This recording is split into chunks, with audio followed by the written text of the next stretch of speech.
Good afternoon, everybody. We're delighted to have our guest speaker today. Dr. Aoife Neary is a lecturer in the Sociology of Education in the University of Limerick. And Aoife graduated with a Bachelor of Science from UL, an MA and a PhD from the University of Limerick. And she qualified as a post-primary teacher of PE and English.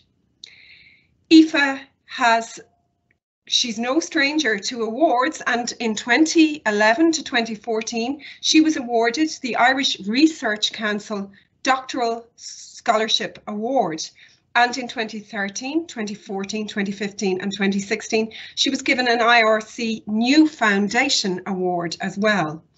Her research draws on feminist, queer and affect theory to explore the politics of gender and sexuality in schools and in society. She was principal investigator in an IRC Marie Curie funded project researching and advocating for quality education, achieving equality for transgender and gender diverse youth in schools. And that took place from 2018 to 2020. And we're delighted to have her with us today. And she's going to talk about trans children, seeing gender anew in primary schools. Thank you so much for being with us, Aoife. Oh, thank you, Trish, and thanks for the opportunity and for inviting me to speak. So yeah, I'll get going. I'm going to use my slides as aids, but I'll read, and it should be about 30 minutes or so long, I think. So the title, as you can see, of my paper is Trans Children Seeing Gender Anew in Primary Schools. So funded by an Irish Research Council New Foundations Award, the study from which this paper arises was entitled Exploring Gender Identity and Gender Norms in Primary Schools, and was conducted in partnership with the Transgender Equality Network of Ireland. You can read the report co-authored with Catherine Cross through my UL profile and the TENI website. Recent years have seen an increase in the visibility of very young trans and gender diverse children in the public sphere. Halberstam asserts that the arrival of trans children disrupts not only the meaning of the gendered body, but our understandings of time, development and order itself. And just to be clear, when I say trans, I'm using this word as an umbrella term to describe people whose gender is not the same as or does not sit comfortably with the sex they were assigned at birth. And when I say cisgender identity, I'm referring to people whose gender identity aligns with their sex assigned at birth. Cisnormativity then is the process of reproducing cisgender identities as the norm and presumption that everyone's gender identity is fixed and aligns with their birth assigned gender. Research exploring cisnormativity in primary schooling has predominantly grappled with how teachers and school leaders attempt to support trans children. Cisnormativity operates through cisgendered systems and practices in primary schools such that gender identity is assumed to be fixed at birth, and all children are assumed to identify with the gender that they were assigned at birth. Primary school educators and parents display comfort in dealing with transphobia as part of bullying frameworks, but demonstrate discomfort and reluctance in relation to educating about gender identity diversity. Efforts to educate about gender identity and support trans children in primary schools are continuously constrained by the protection of a heteronormative, cisnormative understanding of childhood innocence. A lack of teacher education and an associated discomforts around the topic of gender identity have been underlined as key issues too, but some research points to the hopeful ways that educators respond. For example, teachers' relations with trans children are stretching and changing the terms of gender in primary schools, and I've written about this elsewhere. Discourses of professional responsibility steer some educators towards accommodating trans children, albeit with an emphasis on individualised procedural solutions for trans children and a resistance to changing school culture. Some school leaders demonstrate more transformative approaches in their attempts. The research question guiding the overall study from which this paper arises was, how are gender identities and gender norms understood, experienced and negotiated in primary schools by trans and gender diverse children and their families and primary school educators? And just to give a brief overview of the methodology, participants were recruited through TENI, so all had access to the support services of TENI. A total of 18 participants volunteered to take part in response to an invitation from the then Family and Education Support Officer at TENI. 12 parents of 11 transgender children aged between 5 and 13, and the parents were 11 women and 1 man. The children were attending 5 Catholic, 2 Church of Ireland and 4 Educate Together schools. 6 primary school educators took part, 5 women, 2 men, working in 2 Catholic schools and 5 Educate Together schools. All participants identified as white, Irish and cisgender. All but 1 parent was heterosexual, and semi-structured interviews took place with each of the participants, and a thematic approach to analysis was conducted. There's 2 papers arising from this study thus far. The first is entitled Complicating Constructions, Middle-Class Parents of Trans and Gender Diverse Children. This paper speaks specifically to the intersection of social class and gender identity and the kinds of resources that are required by parents if they are to be successful at navigating their everyday worlds with their children. The second paper is Trans Children and the Necessity to Complicate Gender in Primary Schools, focusing specifically on children's negotiations of celebratory rituals, birthdays and religious rituals. While each of these papers is theorised by calling on the work of Jack Halberstam, Judith Butler, Dean Spade and others, in my presentation today, I've decided to stay very close to and forefront the accounts of the participants in this study in an effort to give an overview of their everyday lives. I'm dividing this presentation into 3 sections: children's articulations and approaches to their gender identity, children's experiences of highly gendered systems and practices, and then the shape and necessity of parents' everyday work to support their child. First, I turn to focus on the ways that children articulated and approached their gender identities. Since they could communicate, the children in this study vehemently articulated an alternative to the sex they were assigned at birth. Some were particularly articulate and used their words to communicate their gender identity. For example, Ivan said, when he was about 3 years old, somebody had been saying to him in Montessori he was a tomboy, and he said, "What's a tomboy?" And I said, "A tomboy is a girl who likes boy stuff." At 3 years of age and not being a good talker, he was a late talker, said to me, "On the outside I'm a girl, but on the inside I'm a boy. I'm not a tomboy." There's another example here from Richie, who said, "I don't want to be identified as transgender. I'm a boy. I'm not trans, I'm a boy. The only thing that is different about me to other boys is that I've got the wrong privates. I am a boy. I don't see the world through the eyes of a girl. I didn't used to be a girl and now I'm a boy. I'm not confused. I'm not a bit of both. I am a boy." Words escaped other children and they found avenues of communication through becoming upset and expressing frustration via their toys. For example, Paula described how Sean was holding it together in school and coming home and having these huge meltdowns, but he couldn't tell us why. He didn't really know why. It was like the pressure cooker was maintain itself in school, and then when he came home, the pressure cooker would blow, and he would get really distraught and just cry and cry and cry, sitting on my knee for an hour and a half bawling. Each child approached their gender identity differently. For example, one parent, Jane, said, "He's so hyper alert about the right pronoun," whereas Joni said about her child, she doesn't mind at all. She doesn't tend to correct people, but usually someone else in the house will correct them. She says she doesn't mind. She knows that people get it mixed up. And I think if she feels accepted by the person is the most important thing for her. Other children who had more fluid relationships with gender were still acutely conscious of the gender binary in society and how strictly it was policed by other children. So Alba explained, so she asked Darren directly, her son in the playground, "Are you a boy?" And he said, "Yeah, because I have a penis." And I think he quite liked having that punchline. Generally, my kids are fairly comfortable with the gender thing not being fixed and not being congruous, but they're also conscious that not everybody is. So if they can offer some sort of fixed clarity, and so for Darren, fixed clarity tends to be, I'm a boy who wears dresses. And I've kind of tried to make it clear that doesn't have to be the end point. Such moments further underscore the regulating force of the gender binary in children's lives and demonstrate how, even in the most committed, gender fluid, open-ended, child-led parenting, children, as Aoife says, don't have the freedom to take gender out of it.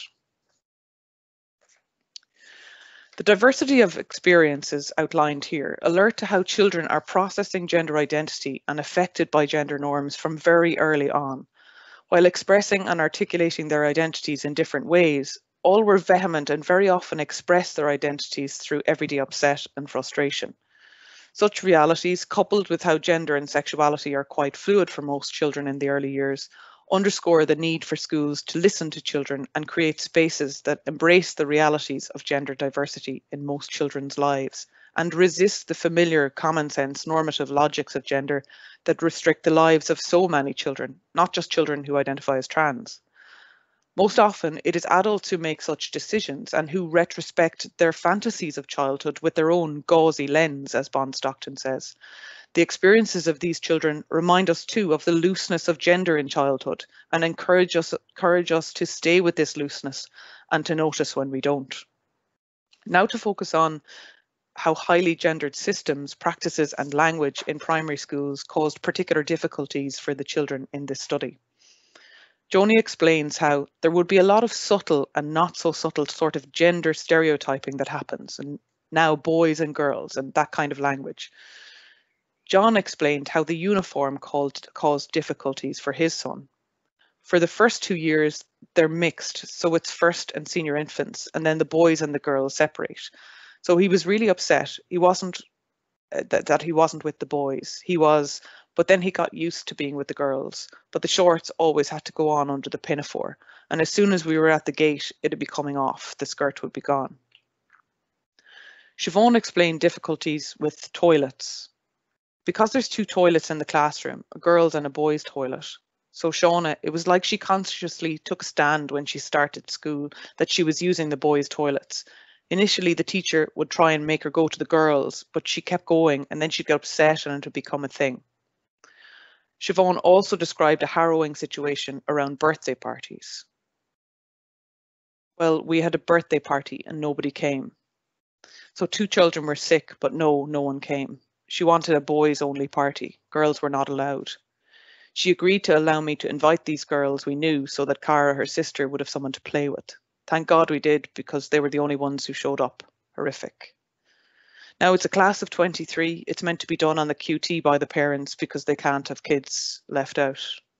But Sean has never brought it up, but it's the end of the year. There has to have been one kid with a birthday. She hasn't had one goddamn invitation, and that kills me. The extent of child isolation described by Siobhan in this account is a devastating indictment of the exclusionary power of gendered celebratory rituals such as birthdays. The typical single-gender practice of birthday party invitations in operation saw Shauna commit to a boys-only party with the result that nobody turned up. The highly gendered religious practice of communion caused deep upset for some children. Geraldine said, "The first Holy Communion, the poor child was roaring crying at the dress and had the boxers underneath. It was probably the worst day of our lives, mine anyway, looking back. Yeah, he had a choice of wearing a white robe or a white dress, and he wanted the robe and I wanted him to have him in the robe because I knew he didn't want the dress. But Geraldine and her mum went with the dress. I think everyone was just looking at each other on the day going, this isn't right. I hate photographs of that day. I was cross about it for a long time, to be honest, because I felt no one listened to me in it. Felt like no one listened to me and no one listened to Tig in it. So it was hard, The image conjured here of Tig roaring crying as he was pressured into parading in public in a dress he didn't want to wear is a powerfully stark illustration of the violence of gender norms. Clothing practices that appear as ordinary, familiar, and even celebratory for so many were experienced as deeply injurious by many children like Tig in this study. The gendered practice of confirmation photos was outlined by Kevin's parent, Helen. The confirmation. They go in for photos a day or two later and Kevin had been going, well, I don't want to do the girl poses. Well, I said, you have to give your name when you go up to the photographer. And the photographer would have been a bit, well, what do I do then if they didn't give their name? And what are the differences between the boy and girl poses? I asked. I wouldn't have known except for the child. It's the little things that they notice. The boys pose with their hands in their pockets and maybe with their hands to the front, or the girls might sit to the ground like this. He has 3 poses for the boys and girls. He takes 3 pictures and you choose between them. I wouldn't have noticed there were different poses. I said to Kevin, well, you just say, I want the boy poses and Mammy's fine with that. We're drawn to notice here the nature of the ordering, managing and directing of gender that's being done in the confirmation photos. The photographer choreographs the bodily actions of the children in accordance with their name and the clipboard gender identity confirmations of their teacher. We can see clearly how gender is magnified and intensified in and through celebratory rituals, how gender is choreographed, fetishized, displayed and performed. Such moments are powerfully instructive in that they slow down and bring into sharp relief the frames of doing gender, the ordinarily tacit and unnoticed nuts and bolts of how gender is at once performed and directed. Children's own investments in the rigidity of gender were evident across all the aspects of school life. To provide an example, one parent, Sarah, described the practice of re-entering the school after break time, involving the children forming single gender lines, boys' lines and girls' lines. In a supportive gesture, the teacher suggested that they would end this gendered practice, but her son Richie's response was one of strong resistance to making this practice gender diverse. Promise me you won't change the lines. There has to be a boy line. I have to be in the boy line. That was how he was going to get his message. This is how he was going to say you can't argue with this. This is the rules from above, and changing the rules to muddy that water. He was absolutely, he was in a way quite empowered. At the time he was like, don't you dare. He was quite primal. I think we're very clear on where we stand with this. Some children were also heavily invested in religious rituals and the gender affirmation potential they proffered. Kevin decided that he would take his confirmation name as John. At that time, he hadn't changed his name at school, and so his full name to be announced from the altar would be Maeve Emma John. His mother was worried about the potential reaction of the bishop and prepared Kevin by saying, if the Monsignor questions the fact that it's the name John, just say it's my grandfather's name, blah, blah, blah. Turned out the Monsignor knew my sister, who was going up as one of the sponsors. There's all these crowds and they're having a big chat on the altar and none of it is about John. So afterwards, the Monsignor didn't ask any questions at all and posed for loads of photos. These experiences of Richie and Kevin underline the level of investment too that these children have in gender norms. These accounts are a powerful reminder that core issues of embodiment and personhood are at stake as we consider and rethink how gender works at school. Now to the final section, which focuses on the shape of the work that the parents of trans children must do on an everyday basis. In attempting to support their child, parents in this study were in a vulnerable position, particularly because of the age of their child. Parents were concerned first and foremost with the happiness and welfare of their child and underwent much emotional labour on an everyday basis. Helen said, there's one thing when an older child, a teenager or whatever, comes out and says they're transgender, and I think you kind of go, oh, well, you've obviously been dealing with this for a while and you're sure in yourself if you're coming out and telling us. I think a child of that age, you're second guessing because you're making a lot of these decisions then for them. Many parents described negative experiences of being continuously judged and monitored by family members and health professionals. Sarah explained this. We just want to support him and walk by his side through this without encouraging or discouraging. But the encouraging and discouraging are so subtle as well, because you could be seen to be discouraging by not supporting and not doing things too. Siobhan described the kind of judgments that are made of her on an everyday basis. There are a few parents who would be standoffish, that kind of thing. Like even my own family, one sister is extremely against it. She says I'm indulging in her phase and I'm encouraging it. She said I should be playing it down and not allowing her. She had a huge issue with Shauna wearing boys' underpants. She said, at what point did you go into a shop and you chose those underpants to allow her to wear them? So you're reinforcing stuff that's going to make her life difficult. And I said, you know, Shauna wanders into the boys section herself. Parents' everyday negotiations with schools and health services were affected by their economic, social, cultural and symbolic resources. I've written about this in the Journal of Family Studies, where the middle class parents in this study had a certain orientation to the cultural capital valued by their school, and this was central in helping them to advocate for their trans or gender diverse child. Sarah described how her cultural capital helped her navigate these issues every day. Now, my mum was a teacher. Both her parents were teachers. So I was really conscious when I was down with the school. I was saying, what do you suggest should be done? How can we assist you? It's your school. It's how your school is. It's how you run your school. And what goes a long way. That goes a long way with the school, because at least it allows them to stay in the driving seat. I understand the system perhaps a little bit better. On the other hand, John and Geraldine, who straddled the lower middle class, working class categories, describe struggles with regard to one healthcare setting. There were 5 professionals sitting around in a room with me, Tig and John in the middle. They were all asking us questions. It was just so daunting for all of us. And at the end of it, it was our parenting. It was anxiety. They were picking things out of the air around Tig. I had to go off on a parenting course.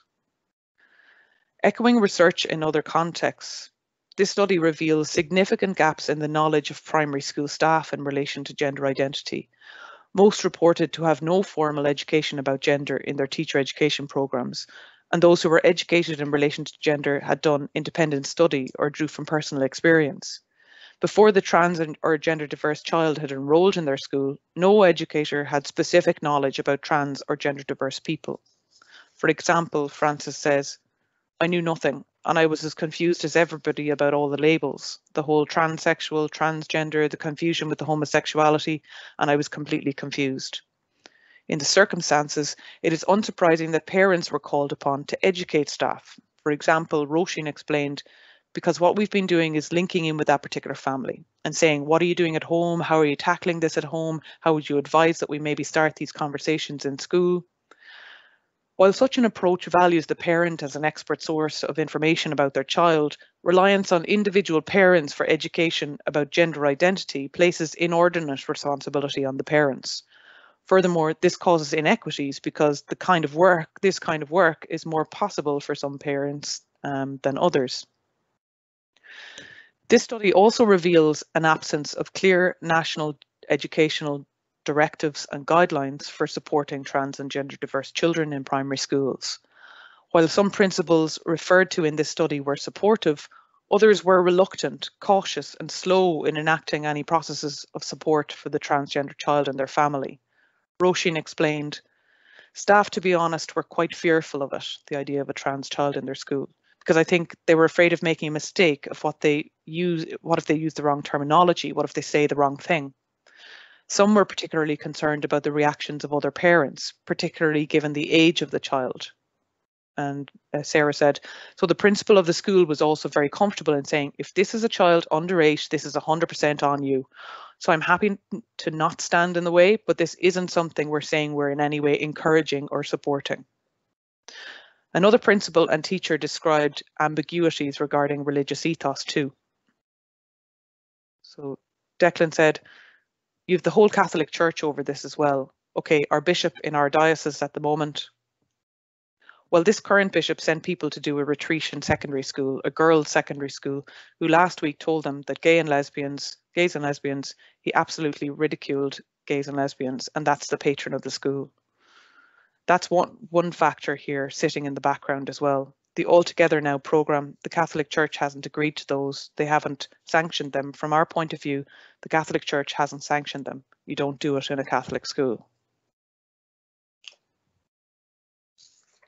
Given the age of primary school children, gaps in teacher and school leader knowledge, the absence of national guidelines, directives and ambiguities around religious ethos, it's unsurprising that the support given by educators and received by the children and their families in this study was inconsistent, unpredictable, and was subject to the random presence of individual staff members who were particularly caring and empathetic in their school communities.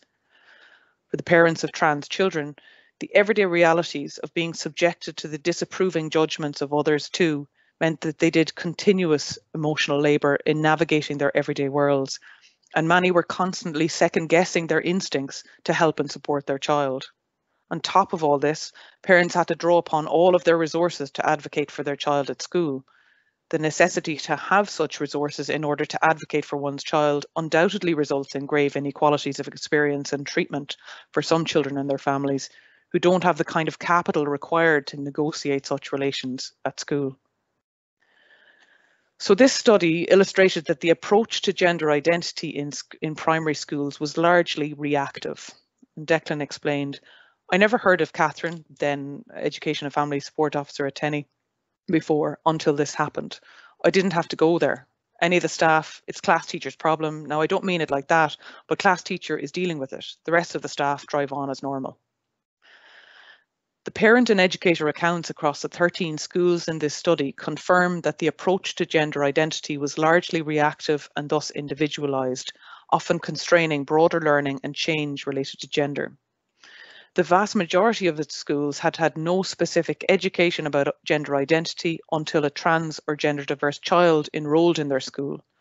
Furthermore, schools had not reflected formally on the system of gender in their school, how this was experienced by all children, or how this might be encountered specifically then by a trans or gender diverse child. Given such a reactive approach, any changes to practices and or any school community teaching and learning in relation to gender or gender identity inevitably became linked to and associated with the individual trans child. Such associations were upsetting for some children and their families because they became the focus of unwanted attention. In other schools, educators' reluctances to draw attention to the individual child created new silences around the topic of gender and gender identity. And so finally, to some concluding thoughts.